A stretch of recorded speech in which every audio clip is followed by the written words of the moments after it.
ఏంటత్తయ్య? ఎవరితో మాట్లాడుతున్నారు?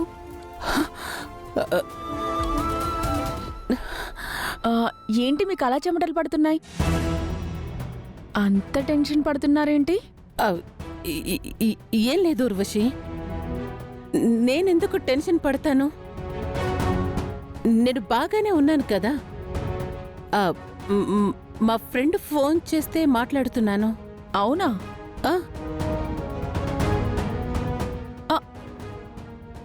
అత్తయ్య ఏదో దాస్తుంది, అదేంటో తెలుసుకోవాలి. బాలగారు, మనం అర్జెంటుగా ఆఫీస్కి వెళ్ళి ఆ నీళ్ల సమస్య గురించి మన వినతి పత్రం ఇచ్చి అలాగే అమూల్యకి మెడిసిన్స్ తీసుకువెళ్ళాలి. పదండి బాలగారు.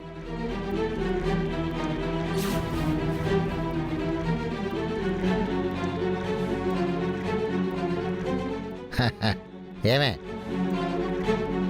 మనోడు ఎండి అయిపోయి ఉంటాడంటావా? అయిపోయి ఉంటాడు. ఈ రోజు వాడికి కావాల్సిన బిర్యానీ చేసి పెట్టవే. అలాగే వాడికి ఇష్టమైన స్వీట్ కూడా చేసి పెట్టు.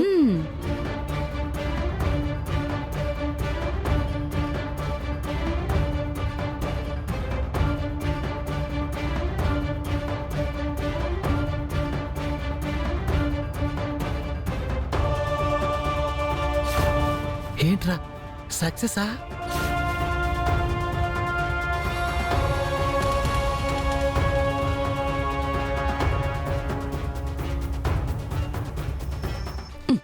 వాడు మొహం చూస్తే తెలియటం లేదా? వాడేదో పెద్ద ఘనకార్యం చేసొచ్చుంటాడు.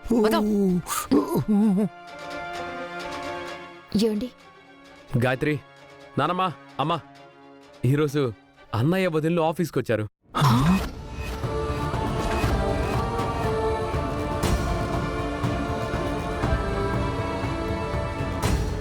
ఆ ప్రాజెక్ట్ డిజైన్ ఇచ్చింది అన్నయ్య.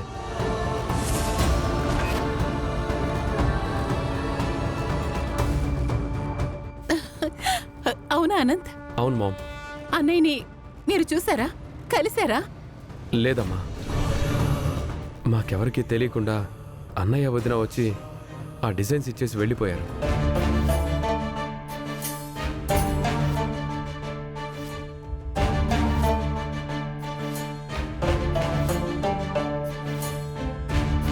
చూడనంత్, వాళ్ళ ఆఫీస్ దాకా వచ్చి డిజైన్ ఇచ్చి వెళ్ళినా సరే వాళ్ళు వచ్చినట్టు ఎవరూ కనిపెట్టలేకపోయారు. అయినా బాలా త్రిపుర రావటం ఏంటి? ఈ డిజైన్ మొత్తం వాళ్ళు ఇవ్వటం ఏంటి? మనల్ని కలవకుండా పోవటం ఏంటి? అవును నాన్న, అన్నయ్య వదిన వచ్చారు. వాళ్ళు మనం ప్రాబ్లంలో ఉన్నామని తెలుసుకున్నారు.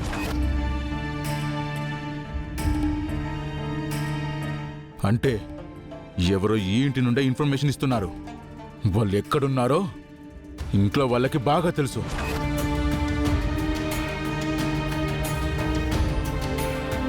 అదేంటి పని అలా మాట్లాడతాం? మాలో ఎవరికైనా తెలుసుంటే ఈ పాటికే బావగారిని మా అక్కని ఇంటికి తీసుకొచ్చి పెట్టేవాళ్ళం కదా. మీరెందుకు తీసుకొస్తారు? వాళ్ళు మహాయజ్ఞం కోసం వెళ్లారు కదా. అయినా మీరందరూ ఒకటే అని చెప్పి మరోసారి నిరూపించారు. ఊర్వశి, మేమందరం ఒకటి కాదు, మనమందరం ఒకటి. మిమ్మల్ని ఎప్పుడు వేరుగా చూడలేదు. బాలాన్ని త్రిపుర ఏ పరిస్థితుల్లో తీసుకెళ్ళిందో మనకందరికీ తెలుసు.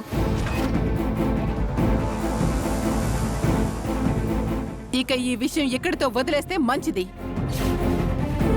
అదేంటి సోదా అలా మాట్లాడతావు? వాళ్ళక్కడి దాకా వచ్చి ప్రాబ్లం సాల్వ్ చేసి వెళ్తే వాళ్ళని వదిలేయాలా?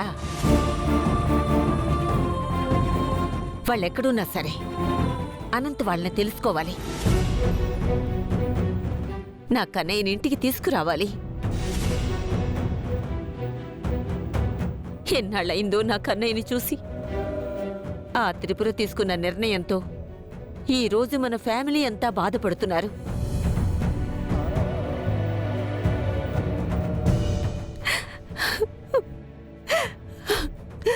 అనంత్, ఎలాగైనా కన్నయ్యని ఇంటికి తీసుకురా. నానమ్మా, అన్నయ్యని వదిన్ని వాళ్ళెక్కడున్నా సరే తెలుసుకొని త్వరలోనే ఇంటికి తీసుకొస్తాను. ఏరా అనంత్, నువ్వు ఎండి పోస్ట్ను నిలబెట్టుకున్నావని సంతోషంతో పొంగిపోతున్నావు కదా?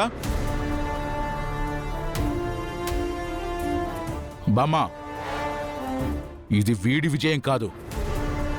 అన్నయ్య వదిన ఇచ్చిన డిజైన్ వల్లే వీడు గెలిచాడు. అంత మాత్రాన వీడేదో ఎండి పోస్ట్కి అర్హుడని నేననుకోవట్లేదు.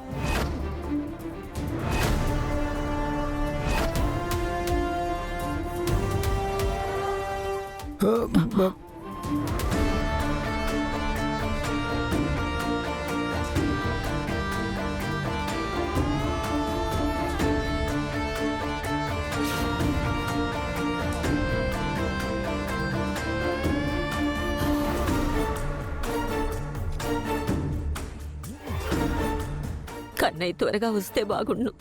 లేకపోతే ఈ కుటుంబం ముక్కలయ్యేలా ఉంది. అది నేను బ్రతికి ఉండగా జరగకూడదు.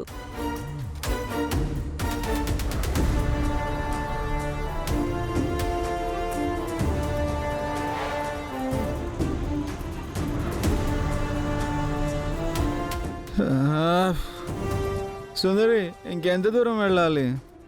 ఇంకొంచెం దూరమేనండి. ఇంకొంచెం ముందుకు వెళ్తే మెడికల్ షాప్ వస్తుంది అని చెప్పారు. సరే. చూద్దాం.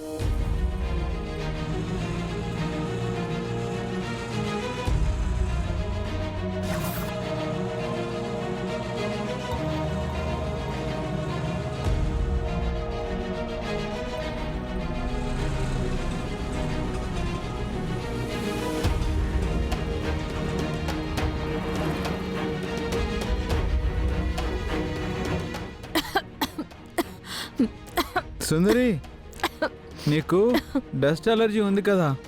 ఈ రోడ్లో దుమ్ము చాలా ఎక్కువ ఉంది. ముక్కుకి క్లాత్ అడ్డం పెట్టుకో.